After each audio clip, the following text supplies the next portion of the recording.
Alors, en ce qui concerne les communicants, il me semble que c'est assez fascinant aujourd'hui de voir l'évolution déjà de tous les outils de communication qu'on se retrouve à utiliser.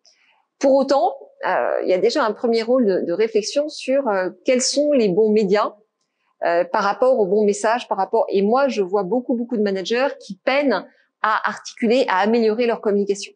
À distance, être un mauvais communicant, c'est fatal. Proximité, c'est pas génial, mais à distance, c'est un vrai enjeu. Donc là, il y a déjà la question de comment apprendre, comment enseigner. La communication, c'est un métier.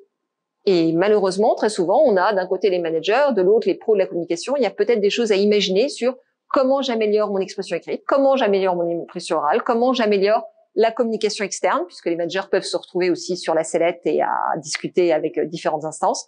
Ça me paraît un rôle qui est pas forcément totalement exploité aujourd'hui, mais qui pourrait être très intéressant, puisque d'un côté, on a les compétences, et de l'autre, on a la personne qui se retrouve de facto 80% de son temps à communiquer.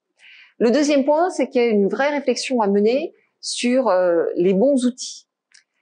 Aujourd'hui, on manque pas d'outils. Je dirais qu'on en a plutôt trop que pas assez. Pour autant, on utilise ceux avec lesquels on est à l'aise. Donc le courrier électronique, maintenant les réunions sur Teams ou Zoom, enfin on est plus à l'aise. Ça ne veut pas dire qu'on les fait forcément bien. Et puis j'ai des gens qui me disent mais oui, mais il m'a écrit sur Slack alors que moi j'étais sur WhatsApp, etc.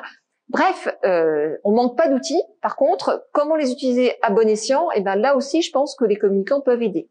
Après, on est dans une transformation majeure des organisations. Donc là, les communicants, ils ont un rôle qui est là moins vis-à-vis des managers, mais plus vis-à-vis de la RH, qui est d'accompagner cette transformation, qui n'est pas simple pour les managers, qui n'est pas simple non plus pour les collaborateurs, voire pour le top management, puisque l'exemplarité, c'est quand même le top management qui va l'apporter. Et là, pour moi, je vois la communication et les responsables de communication comme étant en capacité d'apporter du liant, s'assurer qu'il se passe des choses, de mettre de l'huile dans les rouages, si vous voyez ce que je veux dire.